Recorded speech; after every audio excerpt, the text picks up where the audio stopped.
Well, with the weather having a potentially big impact on energy prices, let's bring in the experts, Paul Dietrich and Stephen Shork, and Average Joe Options Chief Strategist Todd Horwitz. He joins us from the CME Group in Chicago. Stephen, I want to get to you first. You watch natural gas very closely. It's always a volatile instrument, but of late, the trade has been to the downside. The hedge funds have largely been getting out of the bullish natural gas trade. How's this polar vortex going to potentially affect it? In a major way. We have to remember the markets, or Mother Nature giveth and she taketh away. Now, coming into this winter, we had an epic winter, major epic drawdown in supply, heavy demand, major rally in natural gas, to the point where we got down to inventories at extremely low levels. But we've had a very mild in That's key an amazing market chart. areas. Look at that 1 month chart. Absolutely. So now we're in the middle of, we had the big run up, and now we're in the midst of the correction. We've been in a significant trading range in the spot contract between about 490, 430. Last Monday, when we come back from the 4th of July holiday, we are now at the peak dog days of summer, hottest, great natural gas demand. Markets crashed through that 430 support, and I do think they're on their way to well below $4. Todd Horwitz, what's happening in the trading pits down there? Everybody's got to be watching the fact that, hey, it's going to get cold in Chicago, it's going to get cold in the Midwest. No longer are you going to need air conditioning, and therefore energy demand goes down. Is that the expectation?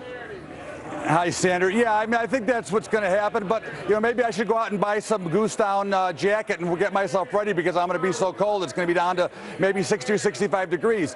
The bottom line is the markets are going to do what the markets are going to do. And all these things are typically priced in ahead of time. We know what's going to happen. We're already forecasting. And, yeah, energy is going to go higher if we have this demand. And usually what will happen is you know the old story from your floor days is buy the rumor and sell the news. And I think there'll be no different here. If we see any spike here, as we did in crude oil based on Iraq, it will be a sell the news type of item, and I think that's what we'll see here. Gotcha. You know, I always learned from my dad, buy the rumor, sell the fact. But I understand that conventional trader talk would be sell the news. You know, Paul, these natural gas markets always volatile. But I was looking at the latest CFTC report, the Commitment of Traders report, showing that the institutional players are getting out of the long side of this game. What does one do? Wait until the winter, and it will go up We've again. got winter coming. Polar Vortex 2 is on the way, Paul. We had a miserable winter in Washington, D.C., and we had no spring, so I am looking forward to spring next week. Amen. Oh, my gosh. Look at these temperatures. And, you know, you could potentially see 45, 50 degrees, according to Ashley Webster, in the Chicago area. That means people are turning on the heat. We're not talking highs. At the lows. Yeah. That means people are going to be turning on their heat. I'm all for it. It's miserable in Washington, D.C. now.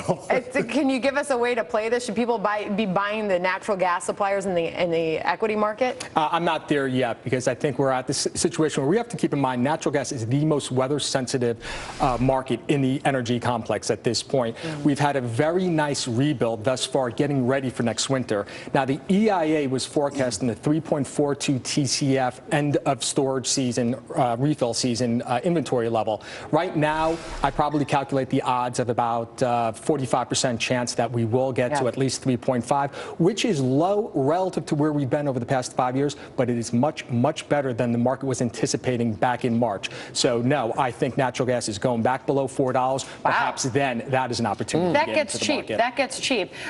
You know, I heard a very interesting conversation as my head was buried in the laptop here at the commercial break. And, Paul, you asked Stephen Shork, you said, what about the whole idea of building export terminals in the United States for natural gas? You know, every time it seems that I ask guests that question, it's like, oh, that's so far out. That's something so far off in the future. But, you know, guess what? There needs to be some sort of political pressure now to get that sort of thing approved, if we're even going to be talking about that happening 3-5 years from now. That's it. It's interesting. There is a coalition in Washington, D.C., and it's on both sides. There are big businesses opposed to the exporting of especially natural gas. I think Stephen's right. We are going to export certain types of crude oil, which is now it's illegal to export. But natural gas, Lloyd Blankfein from Goldman Sachs came out basically last week or the week before and said we ought to keep this in the United States. It's going to create cheaper energy.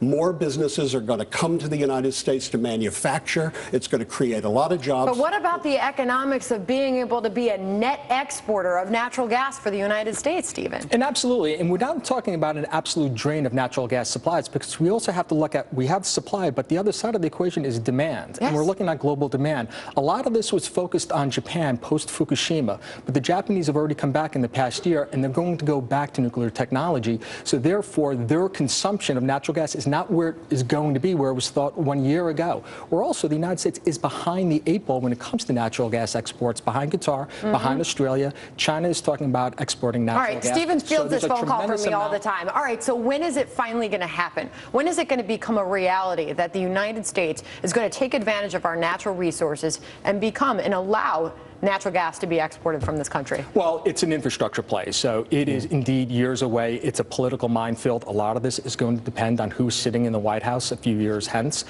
So we're still talking probably And 4 or 5 years away. I disagree. There are the refiners, the chemical companies, manufacturers. There are big businesses, Goldman Sachs, that are probably lining up in opposition Somebody's got to start this. doing it. But liquefied natural gas, I mean, compared to Russia, that's just bringing in natural gas through pipelines, liquefied natural gas is an expensive way to export natural gas. We're not going to compete with Russia on that sort of thing. Keep it in the United States, bring manufacturing here, bring down energy cost here.